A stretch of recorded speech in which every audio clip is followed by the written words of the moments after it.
Durante 11 años, una habitación del Vaticano permaneció cerrada, sellada por el polvo y el misterio. Hasta que hoy, el Papa León XIV rompió esos sellos, y encontró algo que ni los más altos prelados esperaban. Una carta, escrita a mano, por el mismísimo Joseph Ratzinger. ¿Qué decía? ¿Por qué fue dejada allí? Y, sobre todo, ¿para quién era realmente? El Papa León XIV sostenía entre sus dedos los sellos envejecidos que resguardaban la entrada del apartamento papal, símbolos silentes de un tiempo congelado. A medida que rompía uno por uno, una mezcla de historia y polvo se levantaba en el aire, como si cada partícula contara los años de espera. Nadie había cruzado aquel umbral desde la histórica y desconcertante renuncia de Benedicto XVI en el año 2013. El lugar, cargado de una sacralidad palpable, parecía conservar no solo objetos, sino también presencias. Fue entonces, al abrir finalmente la pesada puerta de madera tallada, que sus ojos se detuvieron en algo que el resto de los presentes no notó de inmediato: un sobre blanco, limpio, sin marcas de tiempo, colocado con una precisión casi ceremonial sobre el escritorio de roble. Lo que llamó la atención del pontífice no fue solo su ubicación, sino la escritura que lo identificaba. Una caligrafía fina, firme, sin duda alguna del puño del Papa emérito Joseph Ratzinger. La inscripción, en latín clásico, decía: para el próximo Papa que elija habitar este apartamento. Sus labios apenas pronunciaron esas palabras, pero en su mirada se leía una comprensión profunda, como si en lo más íntimo de su alma ya supiera que aquel mensaje había sido dejado para él, como si el Papa anterior, desde el más allá, hubiese anticipado este preciso instante. No era una simple coincidencia. Era una especie de testigo espiritual, un puente silencioso entre dos épocas del pontificado. Yo estaba allí. Me llamo Pontelli. Como miembro de la Guardia Suiza Pontificia, fui seleccionado entre muchos para formar parte de la comitiva oficial que acompañaría al Santo Padre en esta reapertura tan especial. Mi misión era custodiar y vigilar, pero lo que vi me transformó en testigo de algo que va mucho más allá del protocolo. Fui el único que captó la profundidad de ese momento. Un mensaje que viajó a través del tiempo, esperando el momento exacto para ser revelado. Pero lo que ocurrió después, ni yo mismo estaba listo para comprenderlo. Si estás viendo esto, es porque también estás llamado a formar parte de esta historia. Haz clic en me gusta si este tema ya te tiene intrigado, y suscríbete ahora mismo al canal. Tu apoyo es lo que permite que esta misión de fe y verdad llegue a más personas. Y presta atención, porque lo que el Papa encontró dentro de ese sobre, no era solo una carta. Había algo más. Algo que podría cambiar la historia reciente del Vaticano. Y eso, lo descubrirás en los próximos minutos. La comitiva avanzaba en silencio reverente, liderada por figuras de alto rango dentro del Vaticano. Entre ellos, el cardenal camerlengo Kevin Farrell, el secretario de Estado Pietro Parolin y 3 altos oficiales de la curia, todos conscientes del peso simbólico de ese momento. Sin embargo, era el Papa León XIV quien, con pasos firmes pero serenos, tomaba la delantera. Su actitud reflejaba algo más profundo, no era una simple caminata, sino una búsqueda interior, como si necesitara unos instantes a solas para prepararse espiritualmente ante lo que estaba por suceder. Los sellos colocados sobre las cerraduras y marcos de la puerta databan del 21 de abril, día en que falleció el Papa Francisco. Pero esta ceremonia de reapertura no seguía el patrón habitual de otras transiciones papales. Había algo diferente, casi enigmático. Aquel apartamento llevaba intacto desde la impactante renuncia del Papa Benedicto XVI, una decisión que cambió para siempre el curso del pontificado moderno. Francisco, fiel a su estilo humilde y discreto, eligió habitar la Casa Santa Marta y no ocupar las estancias papales tradicionales. Esa elección, aunque personal, tuvo consecuencias históricas inesperadas. El apartamento papal quedó entonces como una especie de santuario congelado en el tiempo. Un testimonio silencioso de una era que parecía haberse detenido abruptamente. A lo largo de los siglos, la costumbre de sellar estos apartamentos al fallecimiento de un pontífice había sido rigurosamente respetada. Se trataba de un acto simbólico, que marcaba el fin de un liderazgo y abría paso a una nueva etapa. Sin embargo, Jamás en la historia moderna se había mantenido sellado un apartamento papal mientras su ocupante legítimo aún vivía, aunque hubiera renunciado a habitarlo. Esta anomalía convirtió aquel lugar en una especie de archivo físico de la Iglesia del siglo XXI, conservando no solo documentos o muebles, sino el ambiente espiritual y político de toda una época. Cuando el grupo se detuvo ante la majestuosa puerta tallada en madera oscura, el Papa León XIV dejó escapar un susurro casi imperceptible: es como abrir una cápsula del tiempo. Su voz, envuelta en reflexión, parecía no estar dirigida a nadie en particular, sino brotar desde lo más hondo de su alma. La solemnidad del momento no requería grandes discursos. Era el silencio el que hablaba más fuerte. El protocolo, aunque sobrio, seguía una liturgia cargada de simbolismo. El cardenal Farrell se adelantó con un pequeño cofre de terciopelo carmesí entre las manos. En su interior, cuidadosamente dispuesto, reposaba un cuchillo de plata ornamentado con el escudo del pontífice reinante. Según una tradición ancestral, solo el Santo Padre tenía la autoridad de romper los sellos que resguardaban el acceso a ese espacio. Aquel acto, aunque simple en apariencia, marcaba el paso de lo cerrado a lo revelado, del pasado al presente, y de lo humano a lo sagrado. En voz baja, casi como un suspiro sagrado, el Papa León XIV pronunció: en el nombre del Padre, del Hijo y del Espíritu Santo, mientras trazaba lentamente la señal de la cruz sobre su pecho. Era un gesto íntimo y solemne, lleno de significado, que marcaba el inicio de un momento que muchos habían esperado por años. Acto seguido, con suma cautela y precisión, comenzó a cortar los antiguos sellos de cera roja que habían resguardado aquellas puertas durante más de una década. Observé con atención cómo sus manos, aunque firmes, delataban una ligera vibración. No era producto del nerviosismo ni del cansancio, sino de una profunda conciencia espiritual del acto que estaba llevando a cabo. Estaba a punto de cruzar un umbral sagrado, un lugar que había sido morada de pontífices cuya influencia trascendía los muros del Vaticano. El silencio que se cernía sobre el lugar era absoluto, tan espeso y solemne que incluso la respiración contenida de los presentes podía escucharse claramente, como si el mismo aire se hubiera detenido para no perturbar el momento.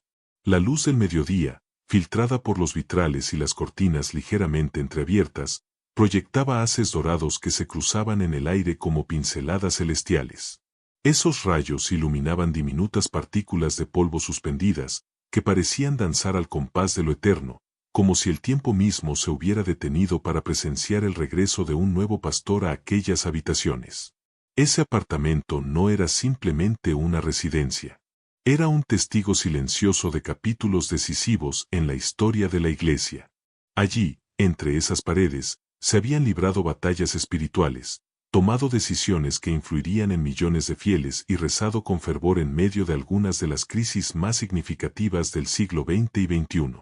Aquellas habitaciones guardaban la memoria de papas que habían enfrentado guerras, cambios sociales tumultuosos, conclaves intensos y reformas que marcaron épocas enteras.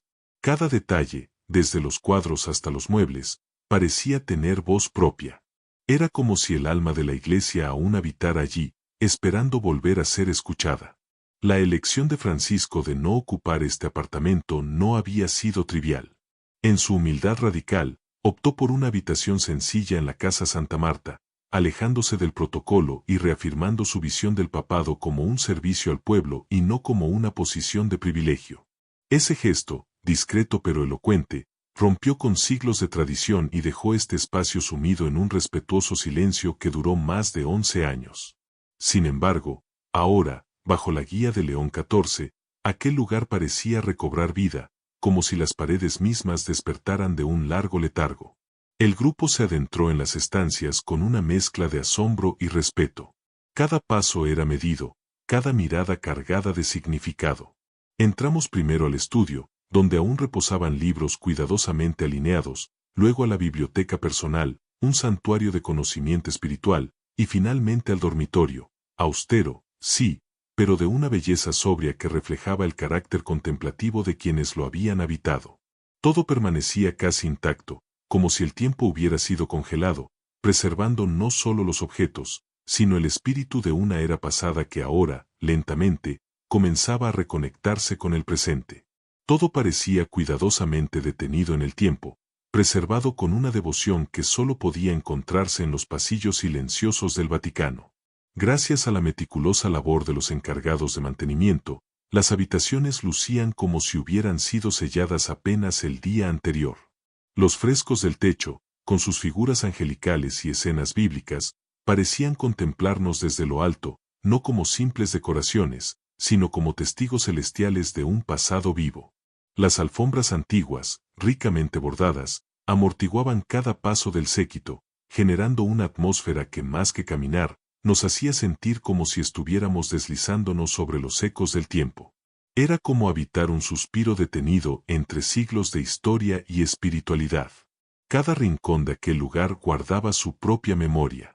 Los muebles centenarios, las vitrinas con objetos personales, los estantes llenos de libros encuadernados a mano, todo parecía formar parte de una narrativa silenciosa que atravesaba generaciones. Al llegar a la capilla privada, el ritmo del recorrido se ralentizó.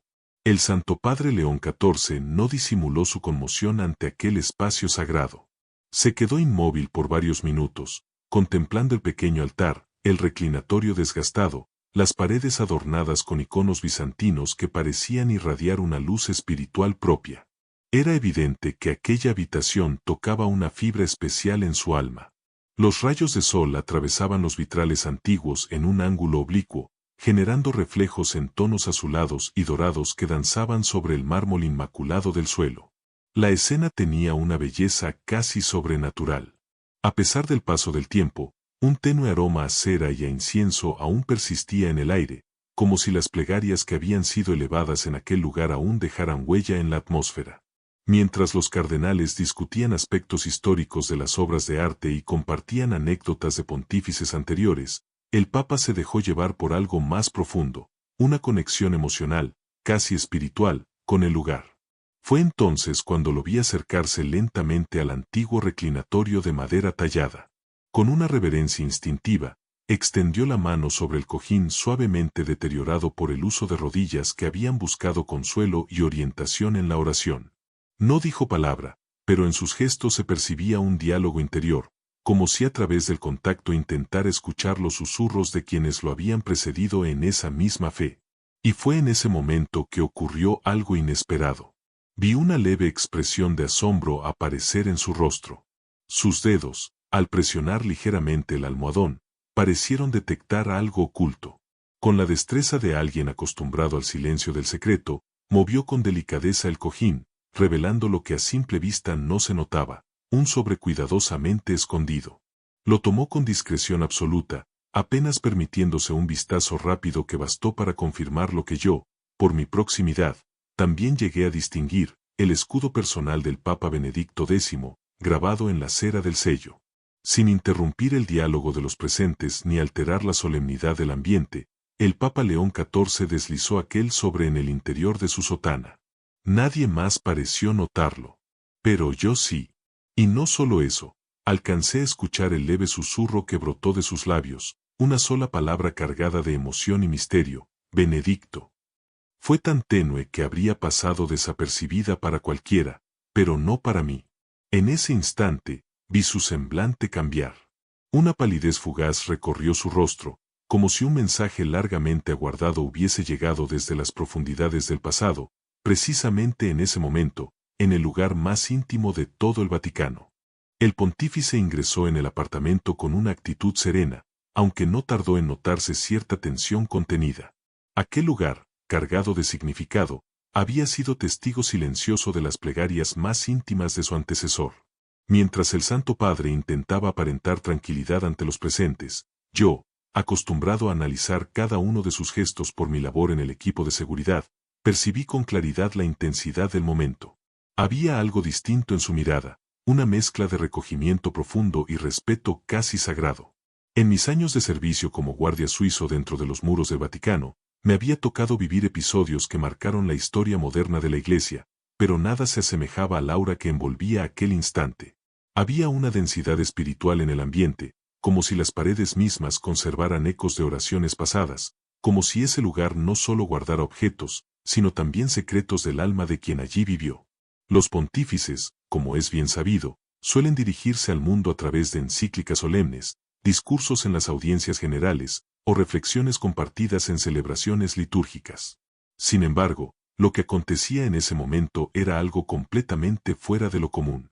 Una carta personal, escrita con intención de ser leída mucho tiempo después, emergía ahora como una especie de relicario espiritual que desafiaba el paso del tiempo.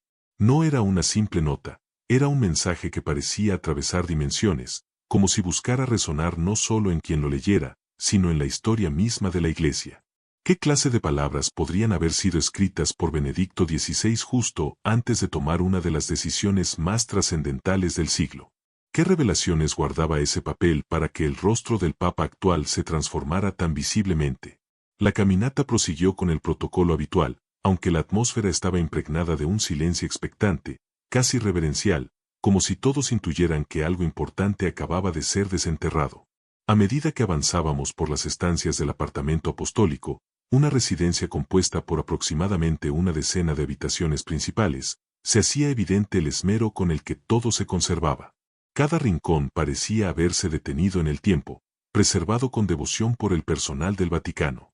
Es asombroso como todo permanece casi intacto, comentó con voz baja el cardenal Parolin, mientras recorríamos la biblioteca privada, cuyos estantes repletos de volúmenes forrados en cuero evocaban el esplendor de una época donde el conocimiento se transmitía página a página. El Santo Padre, conmovido, acarició con delicadeza un tomo abierto de San Agustín, que reposaba sobre un atril de madera envejecida. Es como si el tiempo hubiera decidido hacer una pausa aquí, murmuró. Hasta las lecturas parecían haber quedado en suspenso, interrumpidas justo en el punto donde fueron abandonadas. Fue entonces cuando el cardenal Farrell, señalando un detalle apenas perceptible, atrajo de nuevo nuestra atención. Mientras atravesábamos las distintas habitaciones del apartamento, era imposible no detenerse ante la riqueza visual que ofrecían sus muros. Cada espacio estaba adornado con elementos que hablaban de una época donde el arte sacro y la arquitectura se fundían en un solo lenguaje. Los frescos que decoraban los techos, con siglos de antigüedad, narraban escenas que mezclaban lo divino con lo histórico, y las molduras doradas que enmarcaban puertas y ventanas brillaban suavemente con la luz que se filtraba desde los ventanales altos. Aunque el Papa asentía con cortesía, escuchando con aparente interés las explicaciones técnicas, se notaba que su mente estaba inmersa en pensamientos más profundos, lejos del lugar físico. Monseñor Sapienza, siempre atento, comentaba los posibles ajustes que podrían requerir las instalaciones después de tantos años sin uso constante. Aunque el sistema eléctrico fue renovado durante el tiempo de Benedicto XVI, tal vez convendría hacer una nueva revisión, dijo, mientras recorríamos juntos el comedor privado, un espacio modesto pero cargado de historia y silencios acumulados. A medida que el recorrido se desarrollaba, mis ojos, entrenados para captar lo imperceptible, se fijaban en un patrón inquietante. El Santo Padre trataba de mantener la concentración en las palabras que le dirigían, pero una y otra vez su mirada se desviaba hacia ciertos objetos del entorno, reliquias silenciosas que parecían despertar en él recuerdos o intuiciones. Un crucifijo que alguna vez perteneció a Pablo VI capturaba su atención. Luego, sus ojos se detenían con respeto ante un icono bizantino que el mismísimo Juan Pablo II había colocado con sus propias manos en su dormitorio. Más adelante, un pequeño piano, modesto en apariencia pero invaluable en simbolismo, que Benedicto XVI solía tocar en sus momentos de recogimiento, lo hizo detenerse por un instante. Sin embargo, lo más revelador era su gesto involuntario. Una y otra vez sus dedos regresaban a ese rincón oculto de su sotana donde guardaba el sobre, como si necesitara confirmar que seguía allí, como si ese papel encerrara no solo palabras, sino una presencia viva. Era evidente que lo que había descubierto lo había tocado de manera profunda, hasta el punto de temer que fuera un producto de su imaginación, un destello fugaz. La elección del Papa Francisco de no residir en el apartamento papal había causado conmoción en su momento. Por siglos, los sucesores de Pedro no solo habían gobernado desde esas habitaciones, sino que habían habitado en ellas, transformándolas en el corazón viviente del liderazgo espiritual de la Iglesia. Al preferir permanecer en la Casa Santa Marta, una residencia más simple y comunitaria, Francisco marcó una línea divisoria clara entre su visión del pontificado y la de sus predecesores. Su decisión no fue solo práctica, sino profundamente simbólica, un acto deliberado de humildad, de cercanía con el pueblo, de desapego del poder terrenal. Para algunos, Fue un cambio radical que rompía con estructuras veneradas por siglos. Para otros, una acción cargada de discernimiento espiritual, casi profética, que redefinía el rol del Papa en los tiempos modernos. Lo que es innegable es que, desde entonces, el apartamento papal dejó de ser únicamente una residencia y se convirtió en un emblema, en un espacio suspendido en el tiempo, donde la historia, la fe y la conciencia eclesial se entrelazan. Y ahora, con la decisión del Papa León XIV de retornar a estos aposentos llenos de memoria, esa carga simbólica se multiplicaba. No era simplemente una vuelta a una antigua costumbre, ni un gesto de nostalgia institucional. Era, más bien, una declaración silenciosa pero poderosa de que la historia no está hecha solo de rupturas, sino también de ciclos que se renuevan. Con cada paso por esos corredores, parecía como si el nuevo pontífice reclamara no solo un lugar físico, sino un diálogo profundo con el legado que lo precede. Redefinir, desde su propia vivencia, lo que significaba ser sucesor de Pedro en este siglo XXI, especialmente tras el profundo testimonio pastoral dejado por el Papa Francisco. Pero, antes de continuar, si lo que estás escuchando ha tocado tu corazón, así como tocó el mío aquel día en que fui testigo de estos momentos únicos, te invito a apoyar nuestro trabajo Puedes hacerlo presionando el botón de gracias, ese que tiene un corazón junto al símbolo del dólar, justo aquí abajo. Tu colaboración es lo que nos permite seguir compartiendo estas experiencias sagradas que revelan la presencia viva de Dios actuando en la historia de la Iglesia. Gracias por caminar con nosotros en esta misión. Después de casi una hora de recorrido cuidadosamente planificado, era evidente que el protocolo llegaba a su fin. Todo estaba dispuesto, y la decisión del Papa León XIV parecía ya tomada. Habitaría el apartamento apostólico, recuperando una práctica interrumpida durante el pontificado de Francisco, y con ello, también el peso simbólico de esa elección. Fue entonces cuando Monseñor Sapienza, con su habitual cortesía, se acercó y preguntó con voz suave: ¿desea su santidad unos minutos a solas para familiarizarse con el espacio? El Santo Padre asintió con una ligera sonrisa. Sí, lo agradecería mucho. Solo unos momentos, para escuchar lo que estas paredes aún tienen por decir. Uno a uno, los prelados fueron saliendo con reverencias silenciosas, como si comprendieran la sacralidad del instante que se abría. El cardenal Parolin fue el último en abandonar la estancia, pero antes de hacerlo, se volvió hacia el Papa con una expresión de sincera disponibilidad: estaremos a su disposición para lo que necesite, santidad. Y con esas palabras, también él se retiró. Las puertas, pesadas por el tiempo y la historia, se cerraron lentamente tras ellos, dejando atrás un silencio que parecía envolver cada rincón del apartamento. Desde mi puesto junto a la entrada, me mantuve firme, en mi papel de guardia suizo, entrenado para ser una sombra serena, visible solo cuando necesario, invisible siempre que posible. Sabía cómo preservar la intimidad de esos momentos, sin dejar de estar alerta ante cualquier eventualidad. Había aprendido a leer no solo los movimientos, sino también los gestos más sutiles de los pontífices que había tenido el privilegio de custodiar.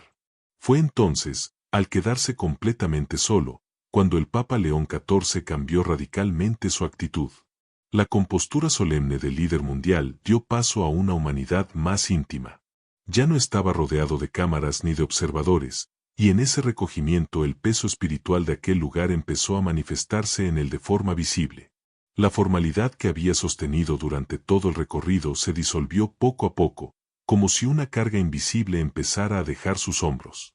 La formalidad del momento anterior se desvaneció para dar paso a una emoción contenida, pero intensa. Era como si, al cerrarse la última puerta, se abriera al mismo tiempo un umbral invisible hacia lo sagrado. Los hombros del Santo Padre, que momentos antes se mantenían erguidos por el peso del protocolo, ahora se relajaban visiblemente. Su rostro, sin embargo, adquiría una expresión de concentración casi mística. Sin prisa, con pasos tranquilos pero decididos, se dirigió hacia la capilla privada, ese espacio íntimo donde generaciones de papas habían buscado consuelo, claridad y fortaleza en sus momentos más difíciles. Sus pisadas resonaban suavemente sobre el mármol antiguo, como un eco rítmico que acompañaba la solemnidad del instante. La capilla, envuelta en una penumbra reverente, estaba iluminada por la luz serena del sagrario, cuya presencia real brillaba como un faro dorado en medio de la quietud. Aquella escena parecía salida de una pintura de Caravaggio, el blanco puro de la vestidura papal contrastando con la sombra viva del altar, la luz dibujando un contorno casi celestial sobre su figura. Allí, ante el Santísimo Sacramento, el Papa se arrodilló. Cerró los ojos. El silencio se volvió absoluto. Pero no era un silencio vacío, sino pleno. Un silencio cargado de presencia divina, de expectativa sagrada. Entonces, con un movimiento lento y solemne, llevó su mano a la sotana. De ella extrajo el sobre que había guardado con tanto recelo desde el inicio del recorrido. Lo sostuvo entre las manos con el cuidado de quien toca algo que trasciende el tiempo. Sus ojos se fijaron en el sello de cera roja, intacto, que llevaba el escudo personal de Benedicto XV. A la luz cálida del altar, ese pequeño sello parecía brillar con vida propia. Señor, murmuró en voz baja, con una sinceridad estremecedora. Concédeme sabiduría para recibir este mensaje, sea cual sea su contenido. Con extrema delicadeza, como si se tratara de un objeto sagrado, abrió el sobre sin dañar el sello, conservando cada detalle como testigo de un acto de entrega espiritual. Dentro encontró varias hojas dobladas con precisión, cubiertas por una caligrafía diminuta, clara y ordenada. Era, sin duda, la letra del Papa emérito. El papel, levemente amarillento por el paso del tiempo, emitió un crujido suave al desplegarse, como si también él despertara de un largo silencio. Comenzó a leer. En silencio.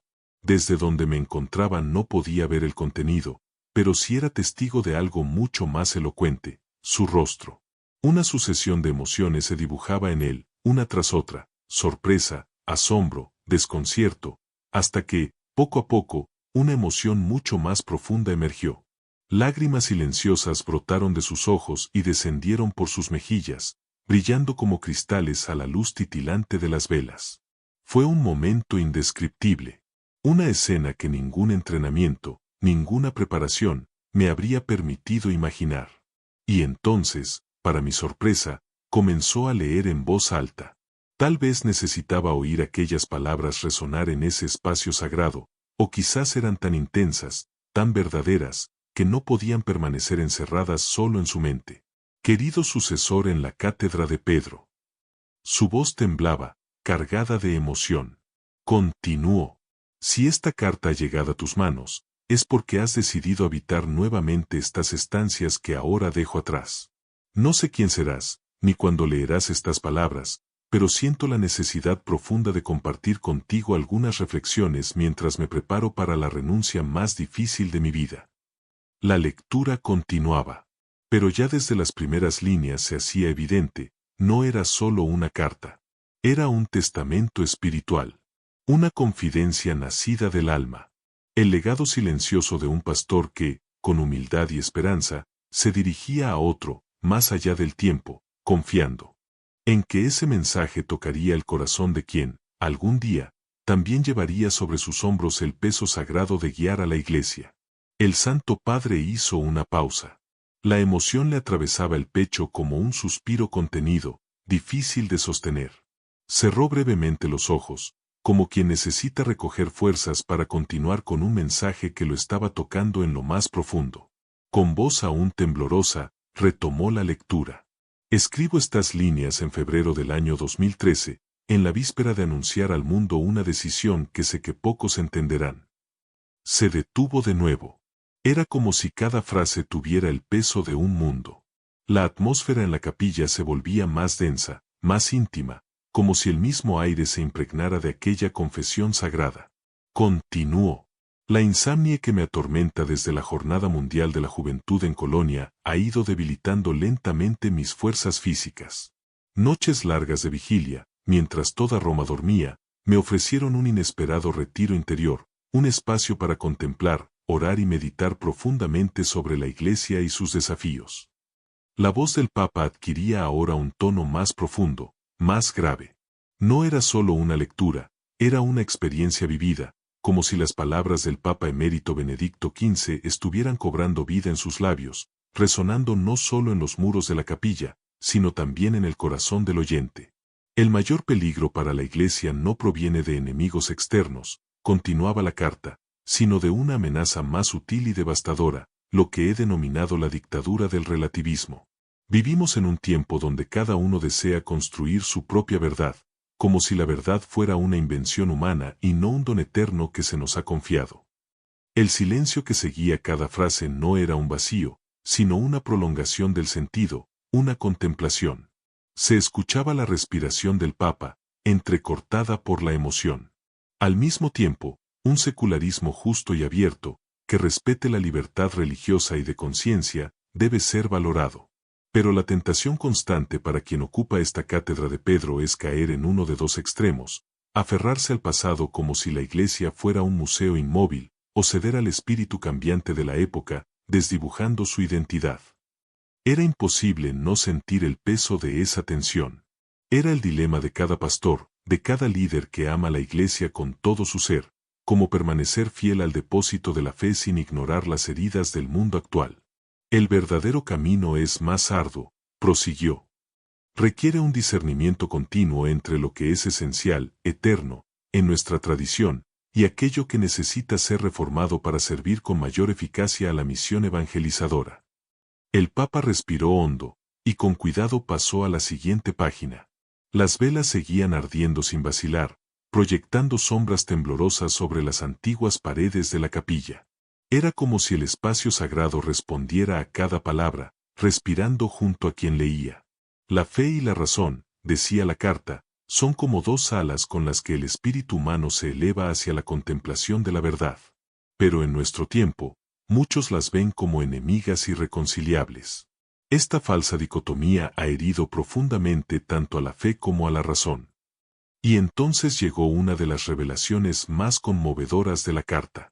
Mi decisión de renunciar no nace de un cansancio momentáneo, sino de una convicción que me ha acompañado en la oración.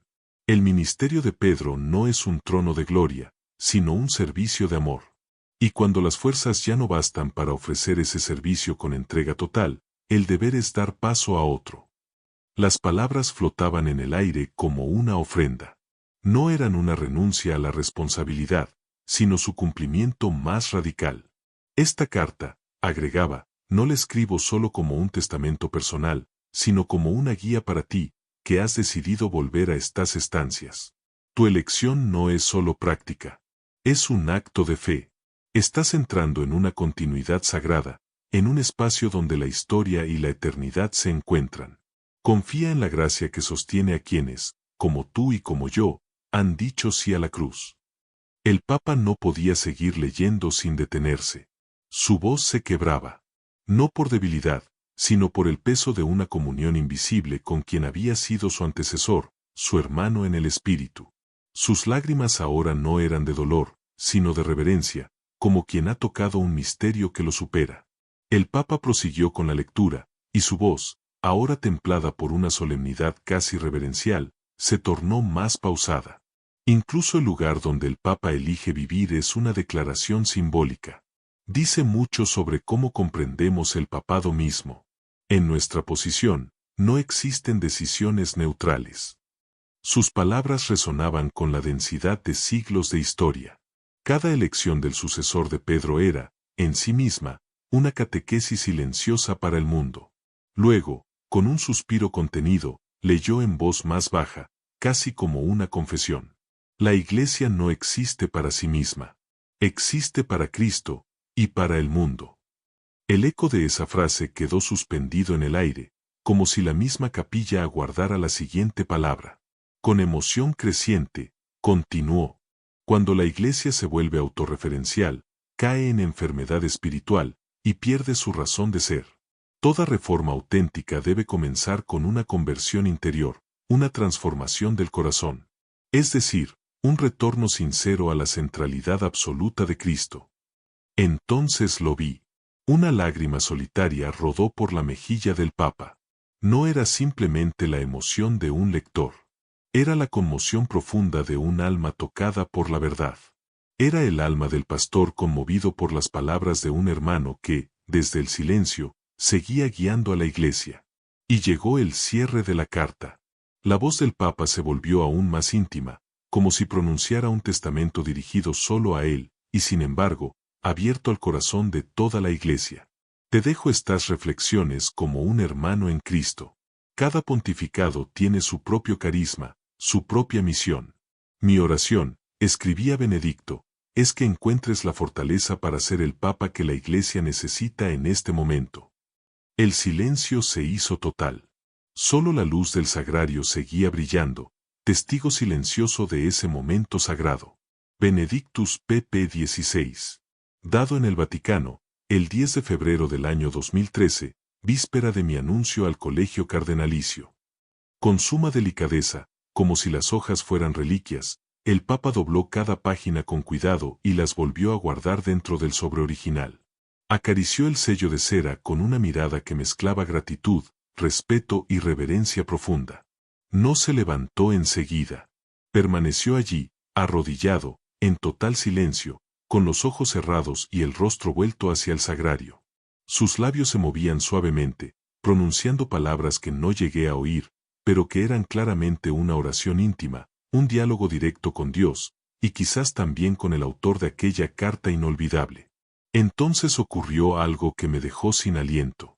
El Papa, con voz baja pero clara, comenzó a recitar el Magnificat, la oración que la Virgen María proclamó en su encuentro con el ángel, esa oración que los fieles de todo el mundo elevan cada día con devoción. Mi alma glorifica al Señor, y mi espíritu se regocija en Dios, mi Salvador. Cada palabra brotaba como un canto sereno en medio de la quietud. El lugar entero parecía transformarse. No era solo una oración. Era una consagración. Allí, en esa pequeña capilla donde generaciones de papas habían derramado lágrimas y ofrecido su soledad a Dios, se escuchaba ahora la voz firme y humilde de un sucesor de Pedro, glorificando al Señor desde lo más profundo de su alma. El Magnificat, en aquella noche sagrada, no fue solo una oración mariana. Fue la respuesta del corazón del Papa a las palabras de su predecesor. Un eco que se elevaba desde la tierra hacia el cielo. Fue entonces cuando comprendí que no estábamos simplemente ante un momento devocional más. Era algo especial. Así como la Virgen María recibió del ángel un anuncio que cambiaría para siempre el rumbo de la humanidad, el Papa también había recibido, en aquella carta de su predecesor, una palabra profética, una luz que marcaría el horizonte de su pontificado. Porque ha hecho en mí maravillas. Santo es su nombre, susurró. Mientras recitaba aquellas palabras del Magnificat, sus manos seguían acariciando el sobre que contenía la carta, como si ese gesto sencillo lo mantuviera en comunión directa con Benedicto XVI. Era más que un papel. Era un lazo invisible de sabiduría, oración y fe, tejido a través de los años por la providencia. La luz del atardecer, suave y cálida, comenzaba a filtrarse por los vitrales de la pequeña capilla. Rayos dorados se derramaban sobre el altar y sobre el rostro del Santo Padre, como si la escena fuera envuelta por un velo sagrado. Era como si el cielo mismo hubiera descendido para abrazar ese instante. Durante mis años como guardia suizo, había sido testigo de muchos momentos solemnes, vigilias silenciosas, misas privadas, pero nunca, jamás, había presenciado una escena tan íntima, tan cargada de presencia divina. Aquello no era solo oración, era encuentro. Encuentro con Dios, con la historia de la Iglesia, y con la misión que pesaba sobre sus hombros. Al terminar el Magnificat, el Papa tomó su rosario con un gesto natural, como quien busca el consuelo de una madre en medio de un llamado imposible. Comenzó a rezar una decena. Sus dedos se movían con reverencia sobre las cuentas, y sus labios pronunciaban las oraciones con ternura y recogimiento. Por la unidad de la Iglesia, lo oí murmurar justo antes de iniciar el primer Padre Nuestro. Esas pocas palabras, casi susurradas, me estremecieron, porque comprendí que esa unidad por la que rogaba era el eco exacto de una de las preocupaciones más profundas que había llevado Benedicto XVI durante su pontificado. Esa llama viva, ese anhelo de una Iglesia unida en la verdad y en el amor, ahora pasaba de un corazón a otro. Era como una antorcha sagrada que cruzaba los límites del tiempo. Esa carta no era solo un mensaje. Era un puente espiritual entre dos almas marcadas por el mismo llamado divino. Entre dos pontificados que, aunque distintos, estaban misteriosamente entrelazados por la misma visión y por la misma cruz. Cuando finalmente terminó su oración y se persignó lentamente, su rostro había cambiado. Había en él una serenidad nueva, como si en ese rato de silencio hubiera recibido no solo palabras, sino también una gracia interior, una confirmación íntima de su misión. Y fue entonces cuando ocurrió lo que jamás hubiera esperado. El Papa se volvió hacia mí, con una mirada directa, clara y llena de paz. «Guardia Pontelli», dijo con voz suave, pero firme, «acabo de compartir contigo. He compartido contigo algo que muy pocos llegarán a escuchar», dijo el Papa, con una serenidad que contrastaba con la magnitud de sus palabras. Por un momento me quedé sin habla. Era plenamente consciente del privilegio extraordinario que acababa de recibir. Nada en mi formación como guardia suizo me había preparado para un momento así. Había aprendido a servir, a proteger, a permanecer en silencio. Pero esto era distinto. Había sido testigo no solo de una oración privada, sino de una revelación, de un diálogo entre dos pontificados, de un paso del testigo espiritual. Finalmente logré articular algunas palabras. «Santo Padre», dije con cautela, como quien pisa terreno sagrado. Me parece que Benedicto XVI tenía una visión extraordinariamente clara sobre los desafíos que enfrenta la Iglesia en nuestro tiempo. El Papa asintió de inmediato, con una intensidad que denotaba cuán profundamente compartía esa convicción. «Exactamente», respondió, con voz firme. Y lo más asombroso es que ya comprendía esa tensión mucho antes de llegar al papado. Ya como teólogo, como prefecto de la Congregación para la Doctrina de la Fe, él veía lo que muchos aún no querían ver. Mientras hablaba, caminó lentamente hacia una de las ventanas de la capilla. Desde allí, se alcanzaba a ver parte de la plaza de San Pedro. El sol descendente cubría Roma con una luz dorada, casi como una bendición celestial. Las sombras alargadas de los edificios contrastaban con los colores cálidos del cielo, como si el tiempo se hubiera detenido solo para subrayar la trascendencia de aquel instante. Lo que muchos no comprenden sobre Benedicto, continuó el Papa, ahora con un tono más reflexivo, es que no fue simplemente un conservador, como algunos lo han querido caricaturizar. Él no defendía la tradición por miedo al cambio, sino por amor a la verdad. Era un hombre profundamente moderno, que comprendía el mundo contemporáneo con claridad, pero que se negaba a rendirse ante sus contradicciones. Su voz, a pesar de ser pausada, adquiría un matiz casi académico. Se notaba en ella la huella de su propia formación intelectual, su respeto profundo por el pensamiento de Joseph Ratzinger. Su insistencia en la relación entre fe y razón fue una de sus mayores contribuciones. Mientras el mundo promovía la idea de que son enemigas, él nos mostró que son como dos alas del mismo pájaro, ambas necesarias para volar hacia la verdad. Esa imagen nunca me abandona. Hubo una breve pausa. El Papa miró hacia el cielo enrojecido, como si buscara allí una respuesta invisible. Pero lo que más me conmueve de esta carta, prosiguió, es el peso silencioso que revela. Esa lucha con el insomnio, esas largas noches de vigilia, mientras Roma dormía. Él cargaba el peso de toda la Iglesia, solo, en la oscuridad. Nadie puede imaginar lo que eso significa realmente, hasta que uno se encuentra en la misma cátedra. En su rostro se dibujó una expresión de profunda empatía. Ya no hablaba solo como un sucesor. Hablaba como un hijo espiritual que, por fin, comprendía desde dentro el dolor silencioso de su predecesor. Ahora entiendo mejor su renuncia, dijo con solemnidad. No fue una señal de debilidad. Fue un acto de inmensa humildad y amor por la Iglesia. Él supo reconocer el momento de dar un paso al costado, no por rendición, sino por fidelidad. Cuando ya no podía servir plenamente, eligió dejar espacio para que otro continuara. Hubo un largo silencio, interrumpido solo por el suave canto de un ave en el exterior. Y entonces añadió, con una mirada fija en las estancias del Palacio Apostólico. Y ahora comprendo también por qué Francisco eligió no vivir aquí. ¿Quieres que siga a partir de esta última frase? Puedo continuar desenvolvendo a cena e a reflexao do Papa con a mesma intensidad emocional e espiritual. Mismo lugar, pensó. Esta carta, este gesto, no son solo palabras, sino el reflejo de toda una vida de servicio, de reflexión profunda y de decisiones tomadas en la quietud de la oración. Con un suspiro, dejó el libro a un lado y volvió a mirar la carta de Benedicto XVI, como si el contenido de esas páginas tuviera el poder de iluminar su camino de manera especial. Cada elección tiene un propósito divino, ¿no es así?, comentó en voz baja, casi para sí mismo, mientras volvía a cerrar el sobre.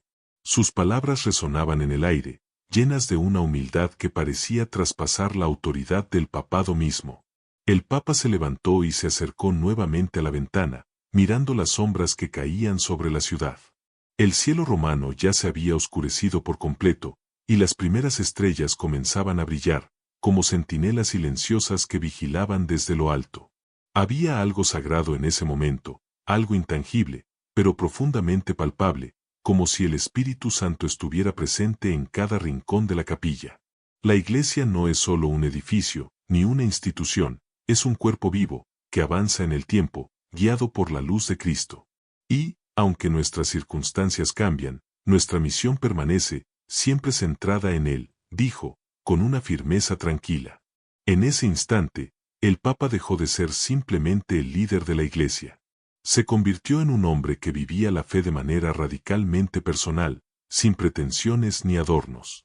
Su vida, sus decisiones, su misión, todo estaba integrado en un solo propósito, servir a Dios y a la humanidad. Miró nuevamente hacia mí, sus ojos llenos de una sabiduría que parecía trascender generaciones. Te lo confío, dijo, con una serenidad profunda. La Iglesia, el mundo, todo está en las manos de Dios.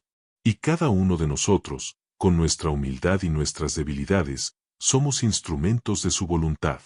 La atmósfera estaba cargada de una paz tan profunda que parecía que el tiempo mismo se había detenido. En la penumbra de la capilla, con la única luz de las velas y el suave resplandor del atardecer romano, el Papa no era solo el líder espiritual de millones de personas, sino un hombre profundamente entregado a su misión, consciente de la responsabilidad que llevaba, pero también de la gracia que le sostenía. Era como si el peso de los siglos de historia de la Iglesia se desvaneciera por un momento, dejando solo la presencia viva y vibrante del Espíritu Santo guiando sus pasos. La Iglesia, el papado, y cada uno de nosotros, todos estamos conectados por esa luz inquebrantable. Quedé allí, en silencio, observando a ese hombre que no solo gobernaba una institución, sino que la vivía con una profundidad que iba más allá de las palabras. Sin duda, estábamos presenciando no solo una historia, sino un momento de trascendencia en la vida de la Iglesia. Retorno a la tradición, un intento de restaurar una forma más solemne de papado, mientras que los más progresistas lo vieron como un paso hacia atrás, una resistencia al cambio que tanto caracterizaba al pontificado de Francisco. Sin embargo, lo que pocos pudieron ver en ese momento, lo que solo pude percibir yo, era que no se trataba de una simple cuestión de tradición o modernidad. Se trataba de un diálogo profundo entre generaciones, una conversación silenciosa entre dos papas que, aunque diferentes en estilo, compartían la misma misión fundamental. Esa tarde, después de que el Papa se retirara, volví a caminar por los pasillos del Vaticano, con la mente llena de lo que había presenciado. Mientras la luz del día se desvanecía y la quietud del lugar se asentaba, comprendí que había sido testigo de algo mucho más grande que un acto político o una mera decisión administrativa. Lo que había presenciado era un testimonio vivo de la Iglesia, un reflejo de cómo la sabiduría del pasado y la visión del presente se entrelazan para guiar el futuro. Había presenciado un momento de encuentro entre dos pontificados, uno que buscaba profundizar en la razón y la tradición, y otro que deseaba acercarse al pueblo, buscando una renovación pastoral. Cuando entré nuevamente en la capilla, la calma que emanaba del lugar parecía todavía más intensa. Aún resonaba en mí la voz del Papa, su tono sereno y profundo, su reflexión sobre cómo ser fieles a Cristo en un mundo que cambia constantemente. Era como si esas palabras se hubieran impregnado en las paredes mismas del Vaticano, como una marca imborrable que guiaría a la Iglesia durante los años venideros. La luz en la capilla se había desvanecido por completo, y la paz que invadía el espacio era tangible, como si el mismo Espíritu Santo hablara en la quietud del momento. No era solo una historia, ni un simple acto administrativo. Era un mensaje de esperanza, una afirmación de que, incluso en tiempos de cambio, la Iglesia se mantiene firme en su misión, guiada por una visión compartida, por un compromiso profundo con Cristo y con la humanidad. Mientras la oscuridad de la noche envolvía el Vaticano, entendí que lo que acababa de presenciar no era solo una decisión sobre el lugar donde viviría el Papa, sino una reafirmación de la continuidad del papado como servicio, como un acto de humildad y de amor por la Iglesia. Y en esa humildad, en ese servicio, en ese compromiso con la misión, el Papa Francisco había encontrado su camino, profundamente marcado por las huellas de aquellos que lo precedieron, y ahora, de alguna manera, también por las de Benedicto XVI. Esa tarde, no una visión, ni una aparición celestial, sino la misteriosa armonía de los tiempos, donde el pasado y el presente se tocan a través del hilo invisible de la gracia. La carta, silenciosa en su sobre amarillento, era más que papel y tinta, era testigo de una fidelidad que no se deja arrastrar por modas nem por o clamor das opiniones humanas, más que permanece ancorada en Cristo, mesmo en cuanto as formas externas mudan. Aquel día comprendí algo que las cámaras no captan, que los titulares no explican, que en el corazón del Vaticano, más allá de las audiencias públicas y los gestos simbólicos, existe un nivel profundo de comunión espiritual que atraviesa generaciones. La carta de Benedicto XVI no era una consigna política, ni una instrucción oculta, sino una confesión del alma, una luz encendida en la noche que ahora iluminaba el camino de su sucesor. Y mientras salía en silencio de aquella capilla, dejando atrás el eco de las oraciones y el crepúsculo dorado que comenzaba a desvanecerse, sentí que algo en mí también había cambiado. Ya no era solo un guardia suizo cumpliendo su deber, era ahora también custodio de una memoria sagrada, de un instante en que dos pontificados se encontraron más allá de las palabras, unidos por la misma sed de verdad, por el mismo amor por la Iglesia y por el mismo deseo de seguir siendo fieles al Evangelio en medio de un mundo turbulento. Así terminó aquel día, no con un estruendo, sino con la suave certeza de que la providencia sigue actuando, tejiendo con paciencia los hilos invisibles que sostienen la historia de la Iglesia. Y aquella carta, aún guardada en lo más profundo del corazón del Papa, continúa siendo una lámpara encendida en medio de la noche. La comunión de los santos, manifestada en un diálogo que trascendía los límites del tiempo y del espacio. El apartamento papal nuevamente habitado parece ahora respirar con renovada vida. Y las palabras proféticas de aquel sobre amarillento continúan resonando no solo en las decisiones del nuevo pontificado, sino en el corazón de quienes creemos que la Iglesia, a pesar de sus imperfecciones humanas, sigue siendo guiada por una sabiduría que trasciende nuestras limitaciones. Mientras monto guardia en estas históricas estancias, la comunión de los santos se había hecho presente de una forma inesperada, como un susurro eterno que traspasa las barreras del tiempo y del espacio. Aquel apartamento papal, antes silencioso y casi simbólico en su vacío, volvía a llenarse de presencia, no solo humana, sino espiritual. Parecía como si las paredes mismas hubieran despertado, respirando nuevamente con el aliento de una historia viva.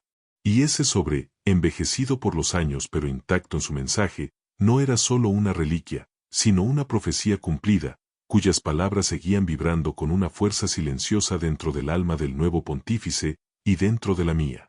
Ahora, cada vez que cumplo mi deber de vigilancia en estas estancias que han sido testigos de siglos de decisiones cruciales, me detengo en silencio frente al pequeño reclinatorio donde aquella carta permaneció oculta durante más de una década. Y no puedo evitar preguntarme, ¿cuántas otras verdades esperan aún ser reveladas en el momento oportuno? ¿Cuántas otras cartas, oraciones, suspiros, han cruzado los siglos en este diálogo secreto entre las almas que aman profundamente a la Iglesia? Porque en este lugar, donde tantos papas han rezado, llorado y discernido, se percibe algo más que historia. Se percibe eternidad. Y quizás, esa es la gran enseñanza de este momento, que la Iglesia no se construye solo con decisiones visibles, ni con titulares de prensa, sino con la fidelidad invisible de quienes cargan la cruz en el silencio de la noche, con la sabiduría que se transmite no con gritos, sino con susurros entre generaciones.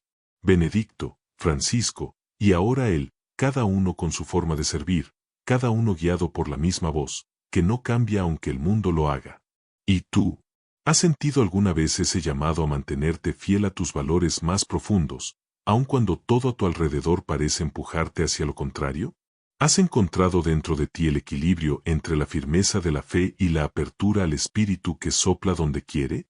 Te invito a compartir tu testimonio en los comentarios.